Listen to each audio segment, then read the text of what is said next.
اعوذ باللہ من الشیطان الرجیم بسم اللہ الرحمن الرحیم اللہم صلی علی سیدنا محمد وآلہ واصحابہ وبارک وسلم۔ السلام علیکم ورحمۃ اللہ وبرکاتہ۔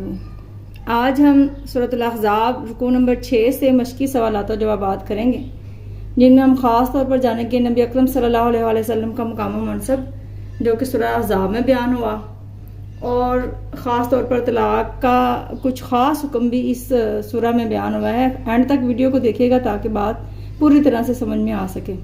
تو چلیں شروع کرتے ہیں۔ سب سے پہلے سوال ہے، سورۃ الاحزاب میں اللہ تعالیٰ نے نبی اکرم صلی اللہ علیہ وآلہ وسلم کا کیا مقام و منصب بیان کیا ہے؟ یا سورۃ الاحزاب میں رسول اللہ صلی اللہ علیہ وآلہ وسلم کی کون سی صفات بیان ہوئی ہیں؟ جواب ہے نبی اکرم صلی اللہ علیہ وآلہ وسلم کا مقام و منصب شاہد یعنی گواہ، یعنی اللہ نے آپ صلی اللہ علیہ وآلہ وسلم کو دین کی صداقت کی گواہی دینے والا بنا کر بھیجا ہے، مبشر خوشخبری سنانے والا، یعنی آپ صلی اللہ علیہ وآلہ وسلم اپنی امت کے نیک لوگوں کو جنت کی بشارت سنانے والے ہیں، نذیر یعنی ڈرانے والا، یعنی آپ صلی اللہ علیہ وآلہ وسلم افراد کو احکام الہی کی خلاف ورزی کی صورت میں عذاب الہی سے ڈراتے ہیں۔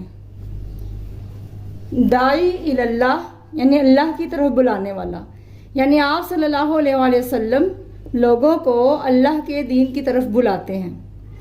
سراجن منیرن یعنی روشن چراغ، یعنی چراغ کی بدولت ظاہری اندھیرا دور ہوتا ہے اور آپ صلی اللہ علیہ وسلم کی بدولت دلوں کی تاریکیاں دور ہوتی ہیں۔ دوسرا سوال ہے، سورۃ الاحزاب میں طلاق کا کیا خاص حکم بیان ہوا ہے؟ سورۃ الاحزاب میں حکم دیا گیا ہے کہ اگر عورت کو خلوت صحیحہ سے قبل طلاق ہو جائے تو اس پر کوئی عدت نہیں ہے، وہ طلاق کے فوراً بعد کسی بھی مرد سے نکاح کر سکتی ہے۔ مردوں کو ایسی عورتوں کے بارے میں حکم ہے کہ انہیں کچھ فائدہ پہنچایا جائے، یعنی کچھ مال دے دیا جائے اور پھر رخصت کیا جائے۔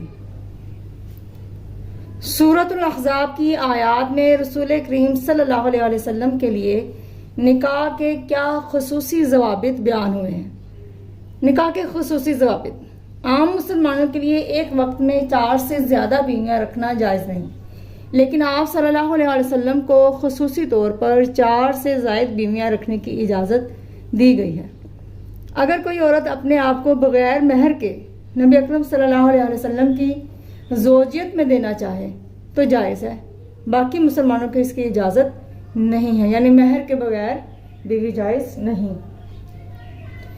اسی طرح آپ صلی اللہ علیہ وسلم کو اپنی بیویوں کے بارے میں اختیار کی اجازت دی گئی ہے کہ جسے چاہیں پاس رکھیں، جسے چاہیں دور رکھیں، حالانکہ عام مسلمانوں کو لیے یہ حکم نہیں ہے، بلکہ حکم یہ ہے کہ بیویوں میں انصاف کیا جائے۔